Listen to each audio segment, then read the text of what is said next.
O rei está nu e 2 mais 2 sempre será igual a 4. Artigo de Paula Schmidt. Em 7 de abril, em pleno ano de 2025, um artigo do jornal O Município de Blumenau publicava a notícia de que a jovem mãe Bruna Feliciano foi multada pelo Ministério Público de Santa Catarina por se recusar a vacinar o filho de 3 anos contra a Covid. Esta é uma das tragédias brasileiras que existem. No país eternamente na quinta classe de um Titanic da desvalorização humana, estamos no fundo do porão, sempre o primeiro a alagar e o último a descobrir que existia um bote salva-vidas. Veja a talidomida que, receitada para grávidas, lhes presenteava com filho, sem braços e pernas. Ela foi interrompida no mundo de cidadãos de primeira classe já tardiamente, em 1960. No Brasil, a droga continuou por mais 4 anos, amputando crianças do seu direito de nascerem inteiras. Foi sob o mesmo critério de que valemos muito pouco que o Brasil continuou injetando em suas crianças a vacina da AstraZeneca em até outubro de 2023.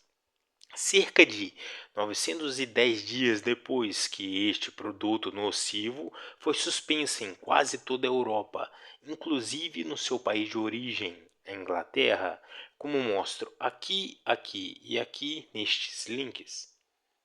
As palavras vacina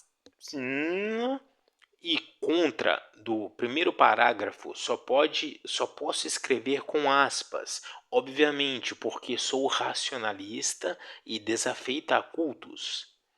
A injeção da Covid não é vacina, pois ela não imuniza, mas ela tampouco age contra a Covid, e sim a favor, porque, ao contrário de diminuir o contágio, ela o aumenta com o tempo. Nem precisávamos dos 1000 exemplos que vieram de José Serra, celebrando que pegou a Covid, mas não apresentou sintomas graças às 2 doses que já tinha tomado.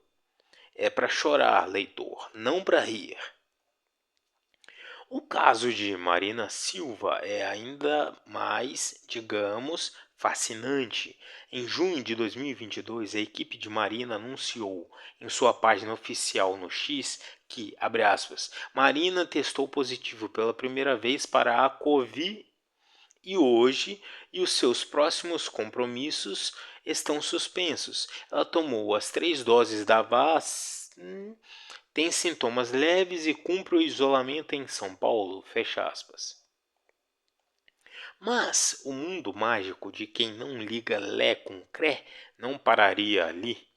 Em março de 2023, já depois de uma 4ª dose, a equipe de Marina informa que a ministra estava internada com sintomas de gripe.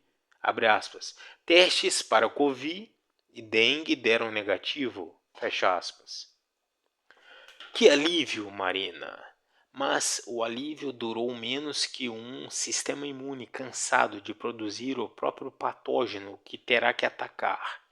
Quase 2 meses depois daquele post, a azarada Marina anunciou que pegou Covid de novo.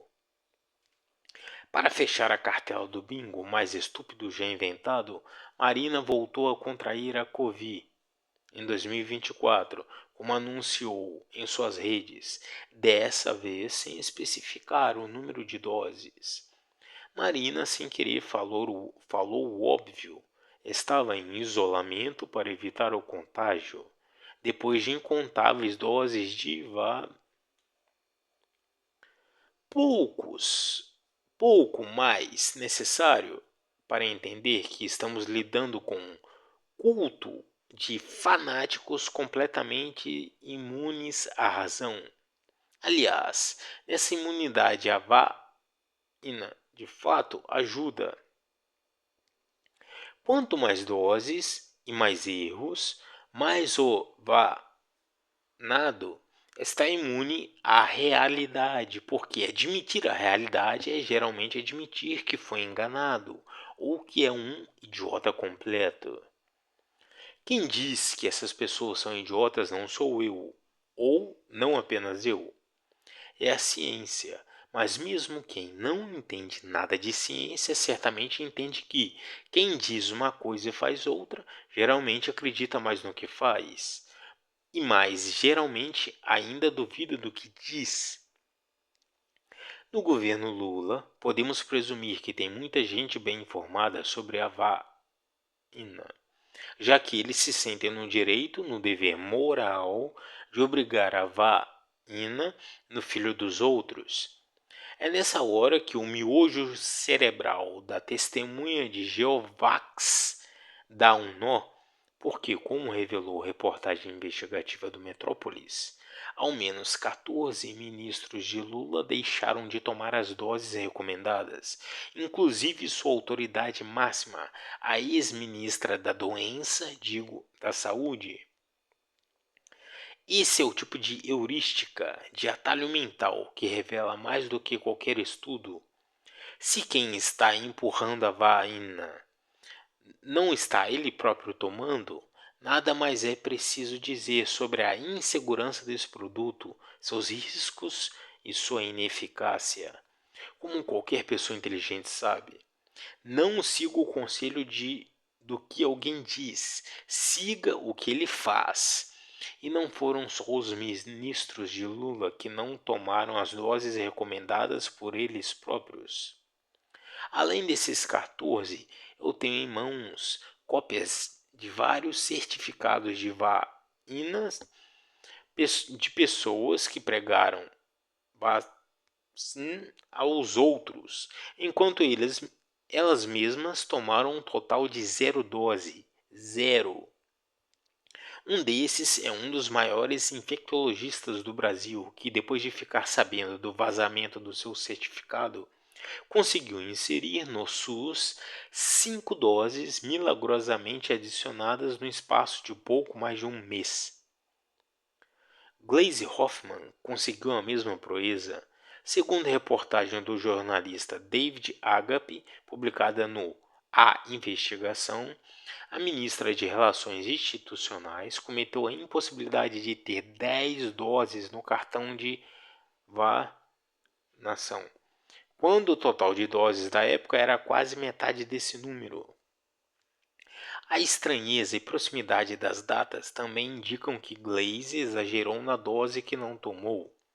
Vale lembrar que o autor da investigação, David Agape, jamais foi processado por esse furo jornalístico.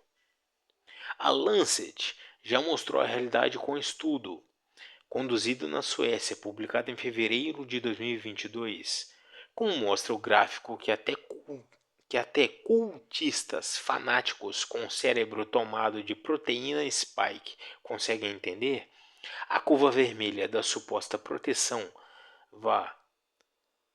vacinal cai depois dos 7 meses e a eficácia da vacina se torna negativa. Em português, quem tomou a vacina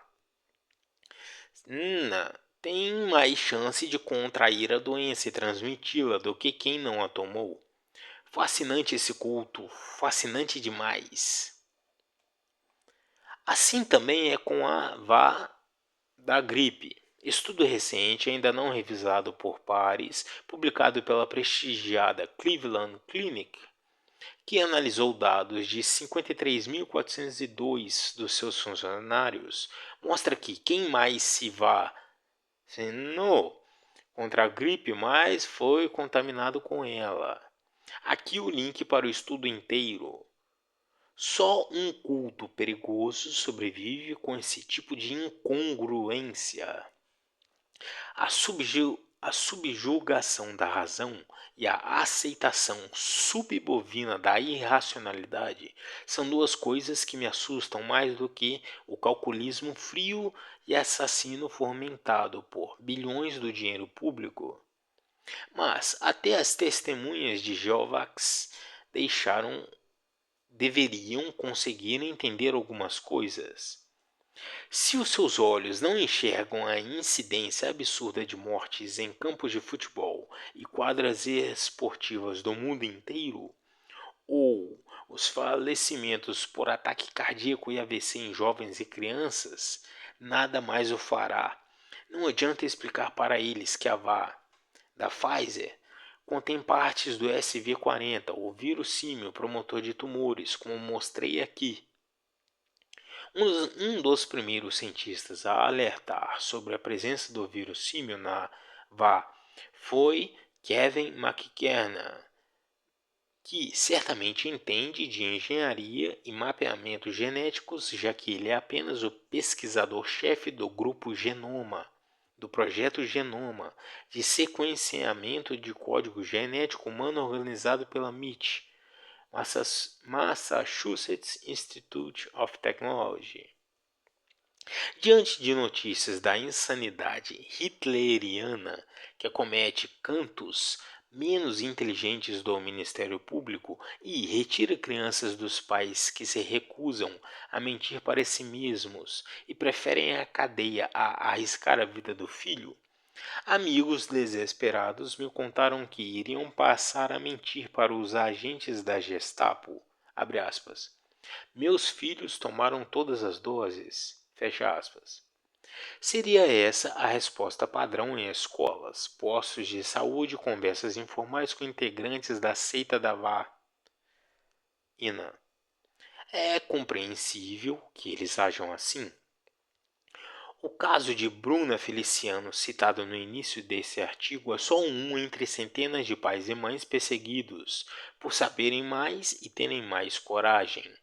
Dois valores essenciais na criação de um filho. O grande crime no Brasil de hoje é ser são de mente e espírito, ser honesto e ser inteligente o suficiente para entender a farsa. Seres assim não serão perdoados porque esses integrantes da quinta classe nunca aceitam ficar no porão quando vem a água subindo. É em nome dessas pessoas que queria fazer uma humilde recomendação. Vou me basear no caso de Harvey Weinstein e uma analogia com a fábula do rei está nu, ou seja lá como ela se chama. Essa epifania não é minha e não mereço crédito por ela. Infelizmente perdi muito do que tinha salvo e não consigo achar o link para o brilhante artigo que me inspirou, mas prometo inseri-lo aqui quando recuperar os arquivos. A ideia é a seguinte. Em Hollywood, todos sabiam por décadas que o megaprodutor Harvey Weinstein usava e abusava de seu poder para seduzir mulheres e trocar sexo por papéis nos filmes, apesar da histeria que se seguiu contra Weinstein. Eu entendo que ele não estuprou ninguém. Todas as mulheres ali agiram de forma consensual, ainda que tenham sofrido constrangimento e pressão psicológica. O ponto é que todos sabiam que Harvey fazia aquilo, mas ninguém falava nada, porque eles sabiam em silêncio. Esse ponto é crucial. Todos sabiam, mas nem todos sabiam que todos sabiam. Em outras palavras, ninguém tinha a obrigação de reagir de forma humana e racional contra aquele abuso, porque fulano fingia para cicrano que não sabia de nada e vice-versa, e assim ambos podiam continuar tratando Harvey com reverência e psicofância, sem precisar sentir vergonha. Até que um dia, como na fábula da roupa invisível do rei, alguém decidiu falar em voz alta na frente de todos que todos ali sabiam o que estava acontecendo. O segredo coletivo, mantido tacitamente, tinha até então permitido que todos se beneficiassem da dúvida sobre sua ignorância. Mas, como na fábula do manto invisível, Rose McGowan e Ásia Argento quebraram o encanto daquela covardia harmoniosa ao acusar todos os presentes nos salões de Malibu e no palco do Festival de Cannes de serem covardes. Na fábula do Rei Nu, que vou tentar recontar de cabeça, o rei tem dois alfaiates que já não aguentam mais de tanta encomenda do rei vaidoso. Eles então têm uma ideia brilhante. Eles fingem que fazem um manto invisível, que só pode ser enxergado por pessoas inteligentes. Curiosamente, foi isso que fizeram na pandemia. Tentaram convencer a massa impensante que só as pessoas mais inteligentes conseguiriam entender os benefícios misteriosos de uma vá que não imuniza. Quem conseguisse entender as vantagens invisíveis daquela porcaria de injeção passavam automaticamente a ser considerados pessoas de inteligência superior. Já com esse truque, você arrebanha metade do gado, porque o gado se vale essencialmente de pertencimento e estupidez. Se o grupo mais inteligente é aquele que enxerga uma ciência que não existe, eles então começariam a enxergar. Voltando ao rei, o monarca olhou um manto invisível e de fato não viu nada, mas decidiu não admitir para não correr o risco de parecer desinteligente. Ao sair desfilando pela cidade, o mesmo fenômeno aconteceu com todo mundo que tinha conhecimento suficiente para ler o decreto. Todas as pessoas inteligentes enxergariam o manto invisível. Até que o rei desfila ao lado de uma criança, e essa, impérvia às ordens transmitidas pouco sutilmente pela mídia oficial, aponta o dedo e fala em voz alta o que todo mundo notou e ninguém teve coragem de admitir. O rei está nu. A partir daí, fingir não era mais possível, porque atingiu-se uma massa crítica que, como a verdade, rompe os diques da ignorância, a covardia e a complacência criminosa de quem sabe a verdade e a guarda para si. O link para este artigo encontra-se na descrição do vídeo.